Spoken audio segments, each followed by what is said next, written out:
belum distandarisasi. Jadi boleh pakai nama apapun, tapi konsepnya sama, dasar pemikirannya sama. Jadi dasar pelayanan untuk pelayanan umat itu adalah sakramen permandian, sakramen baptis. Ini yang menyebabkan kita mendapatkan jabatan imamat umum. Jadi ada imamat umum, ada imamat jabatan. Ada imamat tertabis secara khusus jabatan saya, sedangkan imamat umum itu kita semua yang dibaptis mendapatkan jabatan itu. Maka karena imamat umum, kaum awam dipanggil untuk ikut serta dalam tugas gereja, baik dalam penggembalaan, pengudusan maupun pewartaan. Ini ada di dalam artikel Ensiklik Lumen Gentium artikel 10. Jadi ini yang mendasari kenapa kok awam dilibatkan di dalam pelayanan gereja. Peran serta kaum awam ini dari Sacrosanctus Concilium mengatakan dalam liturgi dituntut oleh hakikat liturgi sendiri. Kenapa? Karena dalam SC 14 Sacrosanctus Concilium 14 menyatakan Bunda Gereja menghendaki agar seluruh umat beriman dibimbing pada peran serta atau keikutsertaan yang penuh, sadar dan aktif dalam perayaan liturgi. Jadi perayaan liturgi itu bukan semata-mata hanya perayaan miliknya imam. Liturgi ini adalah perayaan jemaat, maka jemaat pun harus ikut serta. Nah, sering ada salah kaprah di dalam berliturgi.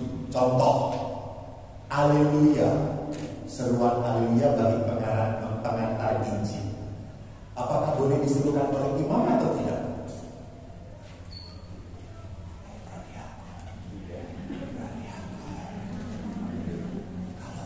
Kalau dia pintar, ini benar-benar benar. Jadi bagi pengantar Injil Haleluya bukan tugasnya imam, itu adalah tugasnya umat. Jadi jangan menyuruh pastor nanti Haleluya ya, itu tugasnya umat. Sama dengan seruan anak domba Allah, itu bukan imam yang mengucapkan anak domba Allah, umat. Karena anak domba Allah itu mengiringi pemecahan roti. Dan pada saat pemecahan roti, imam mengucapkan doa sekreta. Nah, diiringi oleh umat yang berkata anak domba Allah yang menghapus dosa dunia. Jadi peran serta umat sungguh dimunculkan, dihadirkan.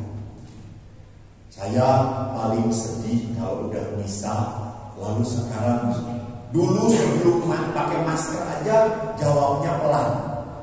Apalagi sekarang pakai masker, cuma melirik doang. Tuhan bersama. Cara lentil umat Katolik akhirnya. Jadi memang umat pun harus berpartisipasi dengan mengucapkan. Ada beberapa prodiakon yang mau mendidik, ya sih boleh-boleh aja gitu ya. Jangan sampai terlalu kaku juga. Ada yang sebelum mengatakan amin gak akan gua kasihin deh. Itu bisnis. Lalu si Mayu apa?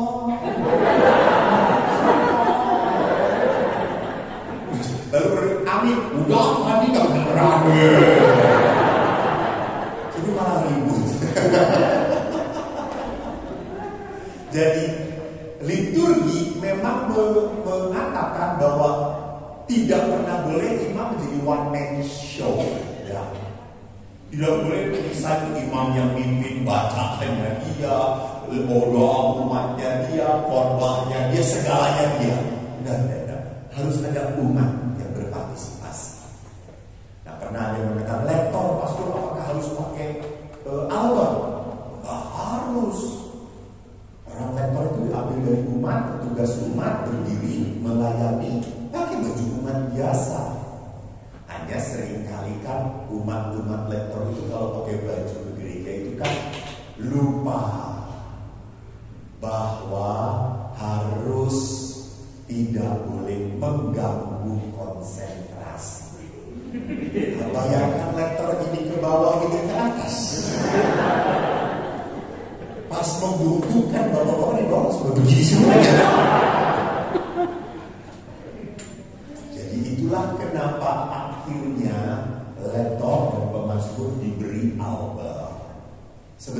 tidak ada sebuah kewajiban memakai baju umat pun tidak menjadi permasalahan. Ini keterlibatan umat di dalam berliturgi. Dasar pelayanan sakrosanctum 26 pun sama. Jadi pelayanan sakramental itu menyangkut seluruh tubuh gereja. Seluruh umat berpartisipasi sadar dan aktif. Di sini dikatakan. Dan keterlibatan beberapa umat ditata dalam berbagai peran yang bersifatnya pelayanan. Maka ada pelayan lektor, akolit alias musdinar kalau sekarang disebut, lalu asisten imam, ada pelayan paduan suara, ada pelayan tata laksana. Semuanya punya tempatnya masing-masing di dalam berliturgi. Maka di sini tidak pernah boleh peran itu pun dimainkan oleh satu orang dalam berliturgi. Peran liturgis membutuhkan peran-peran tertentu agar seluruh perayaan dapat berjalan dengan baik. Nah, sekarang mari kita lihat untuk peran imamat jabatan. Uskup dioses, uskup keuskupan adalah imam agung. Jadi yang berhak mengatur di keuskupan tersebut adalah uskup yang bersangkutan. Kalau para bapak ibu lihat uskup-uskup itu, kalau misalnya di luar tempatnya dia tidak boleh bawa tongkat. Jadi misalnya Monsignor Ignatius mimpin di Bandung nggak boleh bawa tongkat. Monsignor Anton mimpin di Bandung boleh bawa tongkat, karena di tempatnya dia. Walaupun keuskupan keuskupan Bandung kan di bawah dari keuskupan sufragannya dari keuskupan Agung Jakarta, ya, tapi tidak mengatur apapun. Tidak ada wewenang Monsinyur Kardinal Ignatius Suhayo mengatur Bandung, tidak ada. Maka pada saat uskup itu nanti diserahkan kepada bawahannya, ngurus ministerial. Dalam hal liturgi, pada hakikatnya pemimpin utama semua kegiatan liturgi di keuskupan adalah uskup diosis. Maka kalau uskup tertentu mengatakan boleh, boleh. Uskup tertentu mengatakan tidak, tidak. Jadi ada beberapa keuskupan yang memperbolehkan asisten imam wanita. Boleh. Ada yang mengatakan tidak diperkenankan, masih laki-laki. Putra altar, putri sakristi, itu kebijaksanaan keuskupan masing-masing. Nanti keuskupan pun akan mendelegasikan kepada imamnya yang diberi wewenang. Dan yang diberi wewenang itu satu paroki hanya satu pastor, maka disebut sebagai pastor paroki. Sedangkan yang lainnya disebut sebagai vikaris. Dulu itu rekat, dulu banget pembantu. Saya ini pembantu, jadi tidak punya wewenang tanpa ngomong pastor paroki. Jadi sama kalau saya tanya ke saudara ini, saya harus ngobrol dengan pastor paroki karena beliau yang berwenang, mempunyai kuasa khusus dari Bapak Uskup. Namun tidak setiap kegiatan liturgi dapat dan harus dipimpin oleh uskup. Tapi setidak-tidaknya gembala ini memimpin. Maka ada upacara-upacara khusus dipimpin oleh uskup, yaitu apa? Krisma. Krisma dipimpin oleh uskup.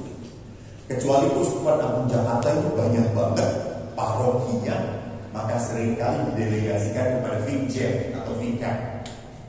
Beberapa tugas uskup dalam bidang pengudusan dapat dilimpahkan kepada pihak lain yang sudah ditentukan dalam berbagai aturan formal gereja. Ini pihak-pihak yang kita lihat yang mendapatkan delegasi dari Bapak Uskup penugasan, yaitu pelayan tertahbis dan pelayan tak tertahbis. Jadi pelayan tertahbis itu jelas, yaitu klerus. Klerus itu terdiri dari uskup, imam, dan diakon. Diakon itu adalah tahbisan kecil, di mana tahbisan sebelum imam adalah diakon. Jadi kalau kita mau jadi imam itu kurang lebih kita dididik 10 tahun. Setelah tahun akhir kita masuk pelantikan lektor akolit. Lalu setelah pelantikan lektor akolit setengah tahun atau 1 tahun berikutnya kita akan tahbisan diakon minor sebutnya.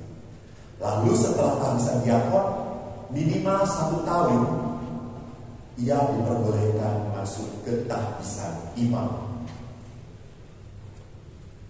Jadi ini perjalanan dari pelayan tertahbis. Sedangkan pelayan tak tertahbis adalah asisten imam ini. Para mesdina, para lektor, para awam non-klerus. Dalam pedoman umum misalnya Romanum disebut sebagai pelayan atau tugas khusus. Nah, para pelayan awam yang tak tertahbis ini dibagi 2. Ada yang dilantik secara liturgis, ada yang diangkat ditunjuk begitu saja. Asisten imam masuk ke mana? Anda nomor 1 toh. Dilatih secara kenapa ragu-ragu sih ya Allah. Anda masuk di sini. Biasanya akolit lektor pun dilatih secara liturgis. Jadi kami seperti di Jakarta, para mesdina pun harus mengucapkan janji sumpah ya di depan umat. Saya minggu 2 minggu lagi melantik para akolit mesdina putra alta dan putri sakristi di paroki 100 anak. Itu mereka janji dalam liturgi didoakan. Atau ada juga yang diangkat dan ditunjuk entah untuk jangka waktu tertentu untuk pelayan-pelayan liturgi berdasarkan kebijaksanaan uskup. Ini Anda pun mendapatkan nomor 2 karena ingat Anda pun pengangkatan Anda disetujui oleh siapa? Uskup, oleh Bapak Uskup. Kalau lektor dan mesdina tidak perlu. Sedangkan prodiakon atau asisten imam itu harus sepengetahuan Bapak Uskup menerima. Maka Bapak Uskup pun berhak menolak. Kalau misalnya mendengar, saya mendengar ada batu sandungan untuk pribadi ini, Bapak Uskup bisa mengatakan, Romo, saya tidak setuju dengan orang ini.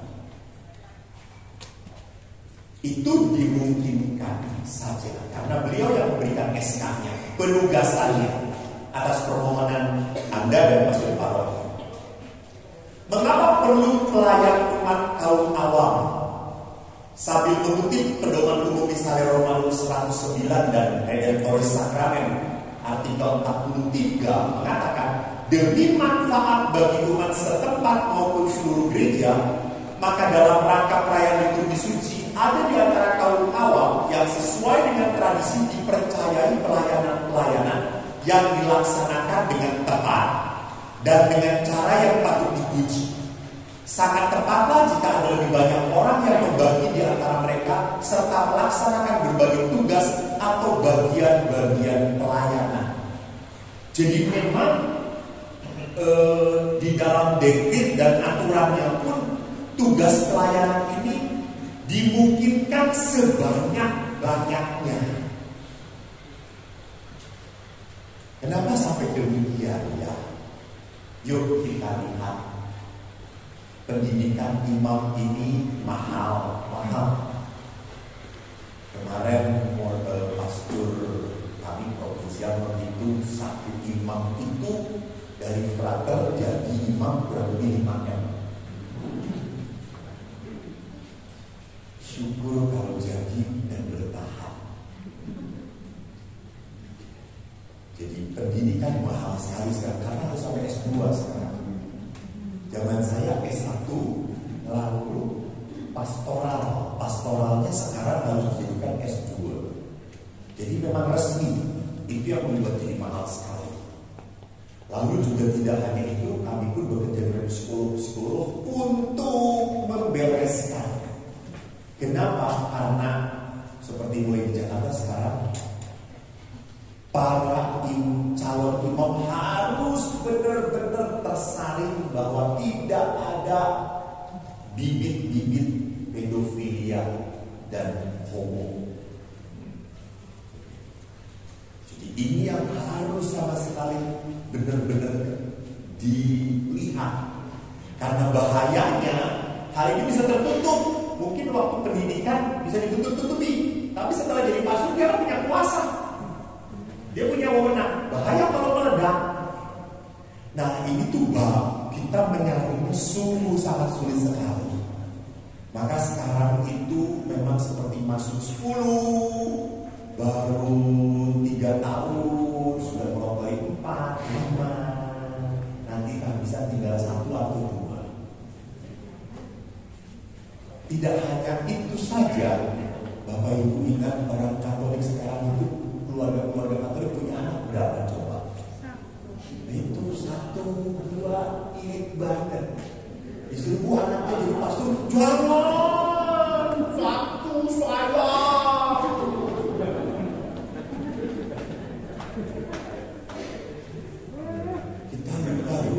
Kita lupa loh. Kalau kita tidak hati-hati, saudara-saudari kita ini anaknya banyak-banyak. Benar.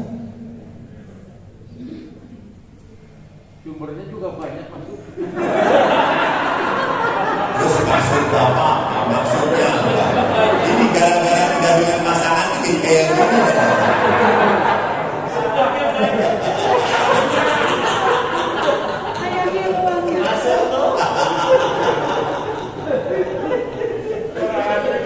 Suara hati. Jadi hati-hati, makin lama kita itu secara kuantitas akan makin di bawah, Bukan karena pindah agama, bukan, karena secara jumlah mereka akan naik terus. Lalu sudah makin sedikit, calon-calon juga tidak ada. Maka disitulah mengapa gereja sekarang menekankan umat yang aktif. Karena nanti kalau umat aktif itu akhirnya ada apa? Kesadaran. Umat itu akhirnya ada kesadaran, kecintaan untuk apa? Mendukung anaknya menjadi imam. Saya di Helena banyak menemukan anak yang mau jadi pastor tapi dilarang sama mamanya. Sampai saya datangi mamanya, Bu, mari kita berdoa. Di mana pastor? Di kuburan. Supaya ibu bertobat. Ya nanti saya nggak ada yang ngurus. Salah. Justru kalau anaknya jadi imam, orang tuanya banyak yang ngurus, banyak yang memperhatikan. Jangan takut. Dari sekian banyak macam pelayanan awam, yang paling sering menjadi bahan pembicaraan adalah peran pembantu imam, atau bahkan sering dimengerti sebagai pengganti imam. Di beberapa istilah muncul di gereja Indonesia, prodiakon untuk Semarang Semarang, asisten imam itu sudah di Surabaya, di Laurentius, pemimpin umat. Kalau di Batak itu Medan itu forhanger disebutnya, forhanger mereka. Itu orang-orang yang pentolan gerejanya. Nah ini nama istilah ini pun seperti yang tadi saya katakan, tidak ada penyeragaman. Wewenang harus masing-masing. Peran para pelayan awam semacam ini sebenarnya bukan keharusan, namun bila sungguh dibutuhkan, mengingat berbagai alasan kontekstual lokal, supaya semakin banyak umat terlayani. Sekarang bayangkan saja, misalnya kalau Anda tahu Pastor Hendra, pastor paroki Laurentius, betul? Pastor pembina di Yayasan Unpad, ya, pastor pembina di Yayasan Alisius, Dewan Provinsi di Ordo Salib Suci, terus masih pegang lagi wakil provinsial. Lihat begitu banyak jabatannya. Jadi begitu orang itu di atas akan banyak kita bertanggung jawab, maka seringkali pelayanan umatnya akhirnya kalau tidak ditolong terbengkalai. Nah, supaya tidak terbengkalai, pelayan-pelayan awam ini dibutuhkan. Tapi sekali lagi tidak menggantikan, tidak. Pemain utamanya tetap siapa? Pastor Maman. Dulu aku. Pastor Maman, Pastor Bogas, Pastor Alok, Pastor Hendra. Itu pemain utamanya.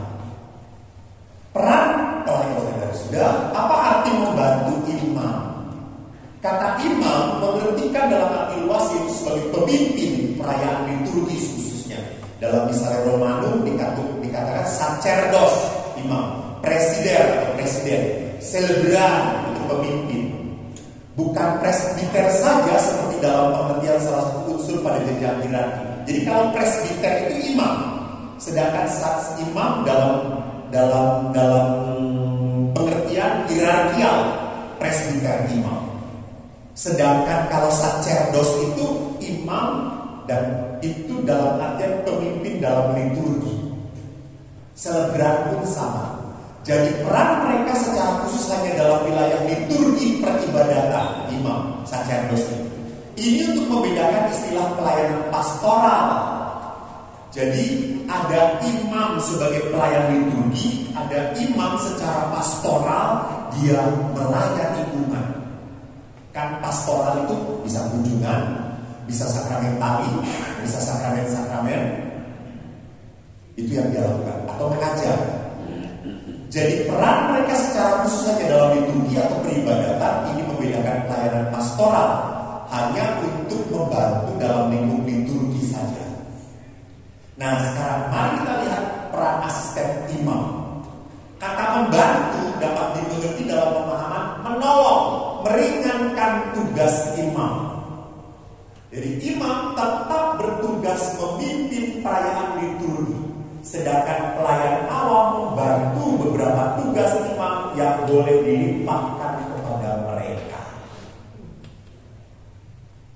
Nah, jadi imam itu nganggur atau bertugas? Bertugas.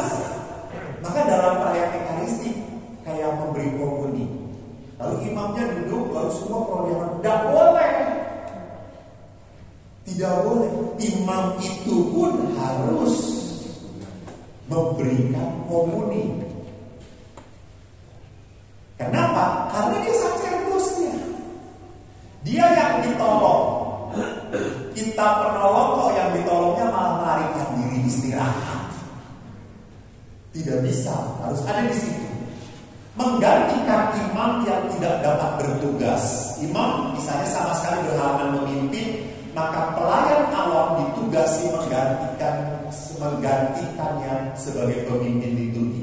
Misalnya untuk ibadat pemakaman. Imam tidak mampu, prodiakon bisa mengambil alih. Atau ibadat-ibadat, misalnya kalau di stasi-stasi yang jauh dari paroki itu ada ibadat-ibadat dengan komuni, itu diperbolehkan. Tapi tanpa sakramen Ekaristi. Jadi komuninya itu sudah dikonsekrasi dari paroki, lalu dibawa, nanti dia akan melakukan ibadat, pemimpin ibadat, dan membagikan sakramen itu. Secara yuridis keberadaan para awam yang membantu imam memang diakomodasi. Maka para pemimpin gereja Indonesia pun merestui kehadiran asisten imam atau prodiakon itu.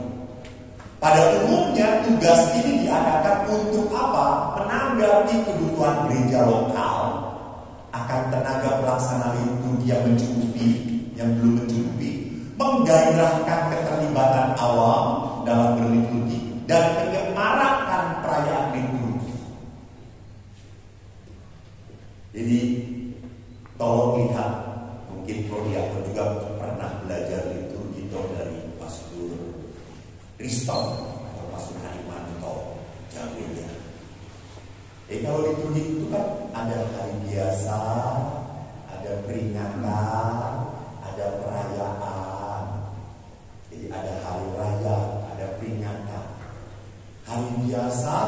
tidak sama dengan hari raya. Kalau hari biasa itu maka dilakukan, tidak perlu perarakan semeriah hari raya. Maka kalau hari peringatan hari raya biasa itu paling-paling cuma imam doang ngicling sendirian keluar, atau ditemani kalau ada poster yang menjadi mestina atau putra abad dengan dia. Kalau hari raya, misalnya hari raya hari Minggu, setiap hari Minggu hari raya, bayangkan sudah hari raya misa utama, banyak umat yang datang, pastor ngiclik jalan sendirian, bawa dupa mirupnya sendirian. Betapa menyedihkan. Pasti anak kecil akan berkata, Romo, dek aja gandengan, masa Romo sendirian. Jadi lihat, kalau perayaan itu dimeriahkan oleh perarakan rektor dan apolit, prodiakon, lalu imam atau asisten imam di depannya, maka perayaan itu akan lebih kelihatan meriah sekali, berwarna, tingkatannya berbeda. Maka sama juga di dalam hari biasa itu kan kita tidak menyanyikan kemuliaan dan tidak membacakan syahadat. Hari raya kita diperkenankan menyanyikan, memadahkan kemuliaan dan mengucapkan syahadat. Hari raya, saya juga kadang-kadang ada misa lingkungan, ada syahadat di sana, pasti nyanyiin kemuliaan. Dibaca. Kenapa? Kan ini misa lingkungan. Enggak, ini hari biasa.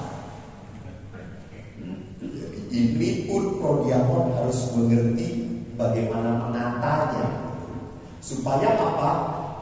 Liturgi itu punya kemeriahan yang berbeda-beda. Tidak sama saja. Sama antara Advent, antara masa Prapaskah, Anda tahu bagaimana pengaturannya. Melakukan tugas apa asisten imam itu? Melayani komuni saja kah? Salah satunya rupanya melayani komuni selalu berkaitan dengan sakramen Ekaristi. Jadi pelayan khusus ini, terutama untuk membantu imam membagikan komuni.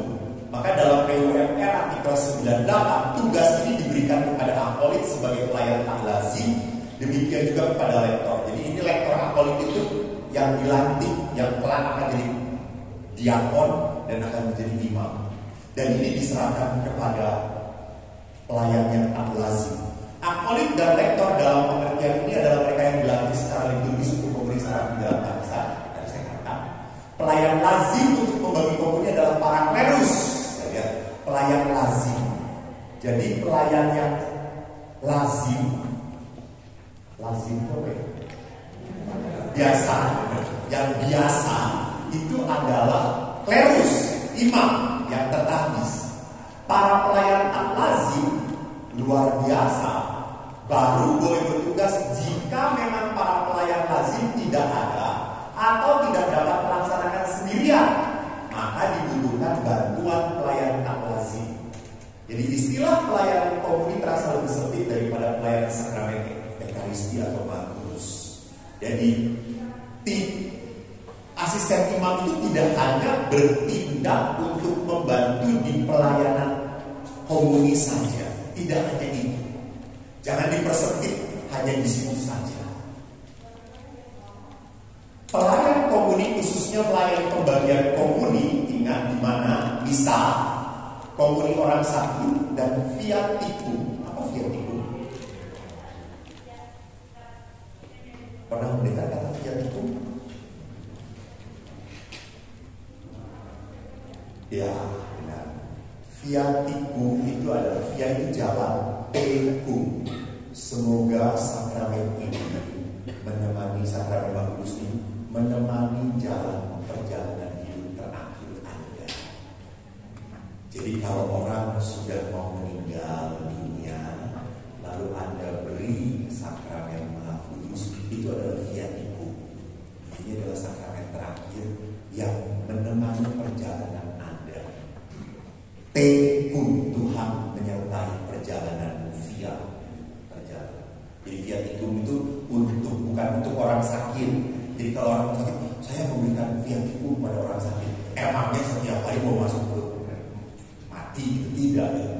Kalau dia sungguh-sungguh dalam sekarat maut, nah itu disebutnya fiat umum. Sedangkan pelayan sakramen Ekaristi Maha Kudus dapat juga memimpin perayaan sabda pada hari Minggu tanpa imam, ibadat sabda dengan pembagian komuni yang tadi saya katakan, dan juga ibadat ujian pada sakramen Maha Kudus. Akan tetapi Redemptoris Sakramen artikel 156 memberi istilah pelayan tak lazim komuni suci. Ini istilah-istilah yang selalu berbeda-beda. Nah sekarang pemimpin ibadah non ekaristi. Jadi ibadat yang dipimpin oleh asisten imam adalah non ekaristi. Kedua, sakramental. Misalnya apa? Pemberkatan rumah. Boleh. Prodiakon pemberkatan rumah, pemberkatan mobil boleh. Apabila klerus berhalangan. Jadi itu syaratnya. Karena petugas utamanya siapa? Klerus. Apabila klerus berhalangan, prodiakon diperkenankan.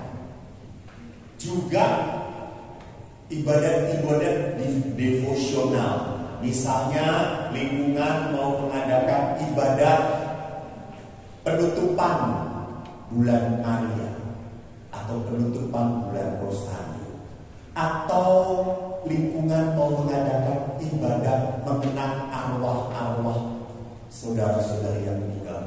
Boleh, silakan. Jadi misalnya tanggal berapa? Mengenang. Tanggal 2 itu di paroki mengenang. Lalu Anda misalnya mau mengadakan ibadat di tanggal 4 atau tanggal 5, tanggal 6, boleh. Perlindungan, mendoakan. Kalau ibadat itu kan menarik toh. Lu bisa tulis nama-namanya, kita doakan, kita persembahkan kepada Tuhan, lalu kita bakar. Hanya prodiakon tidak pernah boleh memberkati. Ada pelayan awam yang secara khusus diangkat sesuai dengan ketentuan hukum oleh uskup.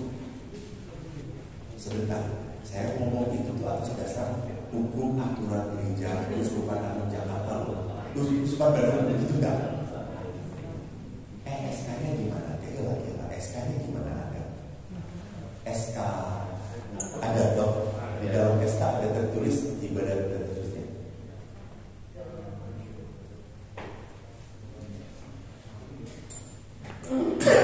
Jadi uskup itu menunjuk Anda untuk ini bahwa Anda diperkenankan menjadi pelayan komuni luar biasa dan juga memimpin ibadat-ibadat. Ada. Karena sekali lagi kadang-kadang uskup-uskup tertentu tidak memberi wewenang.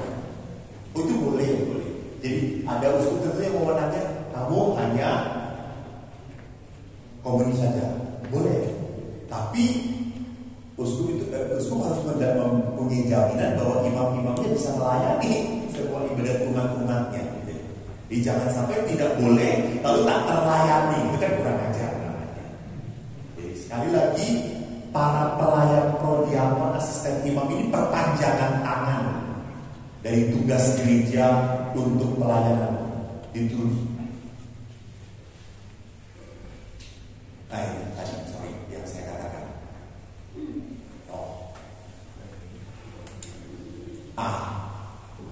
Dalam jangka waktu tertentu untuk melakukan beberapa tugas mewakili imam atau melaksanakan tugas diakon, penugasan sementara kalau kita hubungkan misalnya memimpin ibadat di lingkungan, ring, stasi, menjadi petugas gereja dalam pemberkatan perkawinan, membaptis, memimpin ibadat kematian, pemakaman, memimpin ibadat pemberkatan. Jadi prodiakon pun boleh mengadakan pembaptisan darurat disebutnya. Jadi darurat itu misalnya Anda sedang berada di situ, lalu kecelakaan. Anda tahu orang ini sejak dulu mau dibaptis dan dia sedang di rumah sakit. Imam dihubungi, tidak ada yang bisa. Anda sudah diberitahu suster, Papa 5 detik lagi meninggal. Bisa. Lalu Anda boleh melakukan baptis darurat berdasarkan pengetahuan Anda, memang dia punya keinginan. Apa yang penting dalam formulasi pembaptisan darurat? Air. Lalu yang kedua, rumusannya. Jadi air harus mengalir. Nah sekarang apakah harus dijidat? Pertanyaannya, kalau dijidat semuanya dibengker perban, maka harus dibuka dulu. Belum membuka udah meninggal duluan. Jadi kena tubuhnya saja. Kalau tidak memungkinkan, kena tubuhnya, dan Anda harus membuat rumusan yang benar. Aku membaptis engkau dalam nama Bapa, Putra, dan Roh Kudus. Amin. Dan setelah selesai, harus dilaporkan ke paroki supaya dicatat bahwa orang ini pernah dibaptis. Jadi jangan sudah baptis darurat selesai sudah saja. Administrasinya harus dibereskan. Seandainya setelah Anda baptis sudah hidup,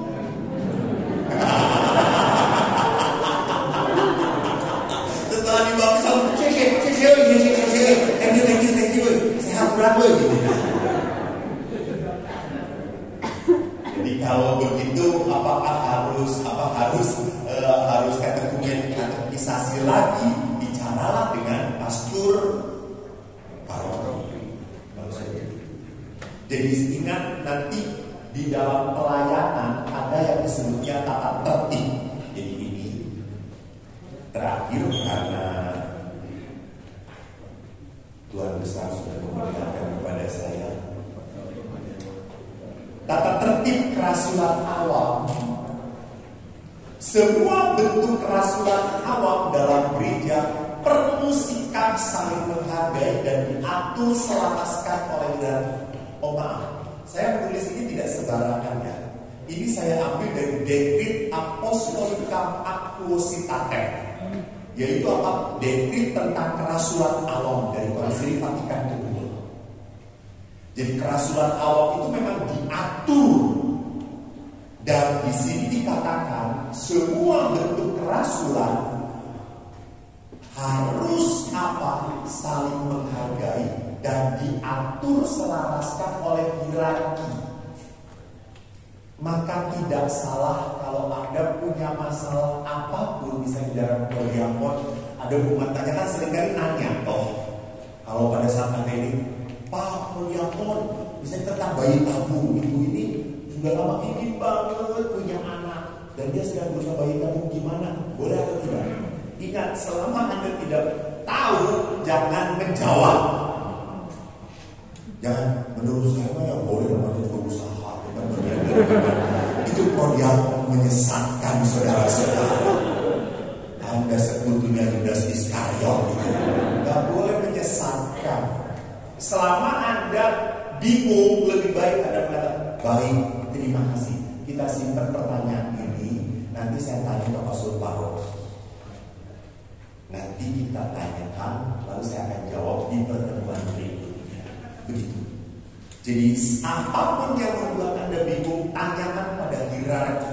Karena apa? Ajaran gereja tidak pernah plin-plan.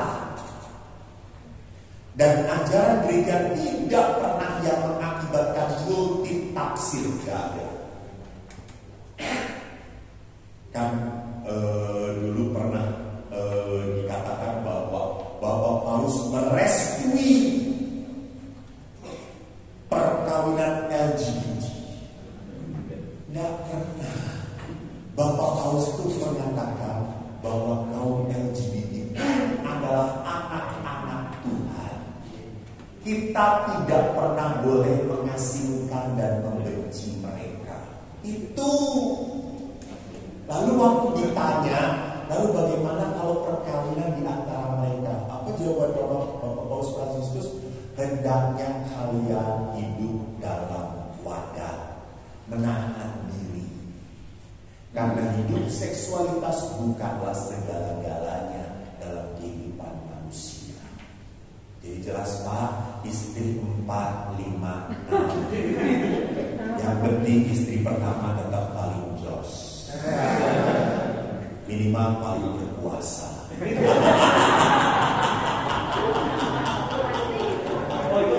Saya itu dalam seminar saya selalu mengatakan, Bapak Ibu jangan lupa para bapak, istri Anda tidak pernah salah. Kalau istri salah itu dia hanya kilaf saja. Jadi yang paling benar di dunia ini pertama Tuhan, yang kedua istri Anda. So jangan macam-macam. Dia maha tahu, saudara-saudara. Dia maha tahu. Anda tahu saya sakit COVID, itu ibu-ibu nge-WA saya semuanya ngirimin obat, dan saya harus dipotret lihat dimakan atau tidak. Enggak ada saya itu. Terus pas budak udah gitu.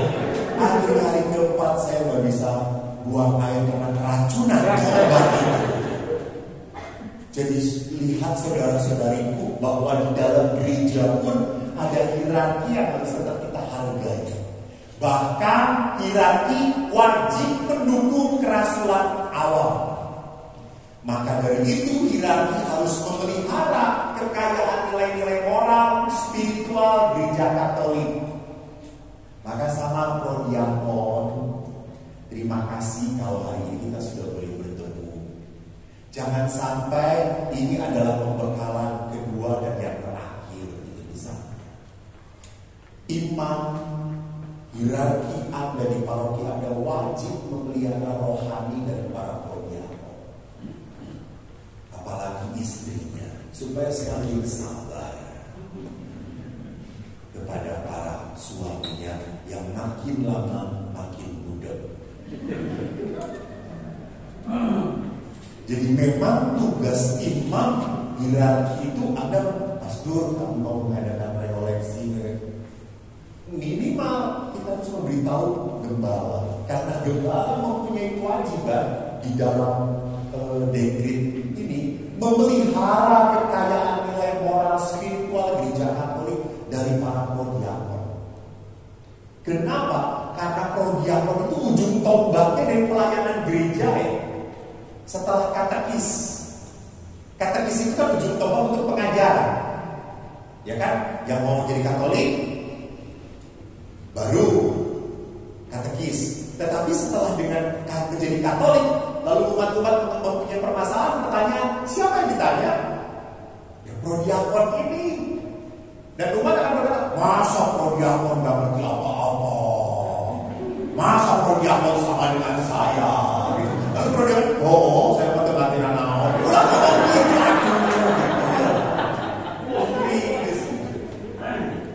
maka penting sekali 2 bulan sekali prodiakon itu dapat upgrading tentang liturgi, tentang memimpin memimpin ibadah, cara membuat renungan yang menarik, bagaimana membangun maaf sekali. Kadang-kadang prodiakon itu ada yang menutup doa dengan rumusan Kristen, orang Kristen. Sedih saya pernah rekoleksi prodiakon, lalu dia berdoa begitu, Tuhan dalam nama, dia berdoa selesainya, dalam nama Tuhan, anak Tuhan kami Yesus, kami sudah berdoa dan mengucap syukur, haleluya, amin. Sini kata saya, pendeta pisah. Lain gitu Katolik mah, kelihatan berhanger itu orang kita punya orang ngomong kayak gitu. Kalau kita kan punya urusan dengan pengantaran Kristus Tuhan kami. Nah itu penutupan rumusan Katolik. Doa Katolik pun punya rumusannya. Nah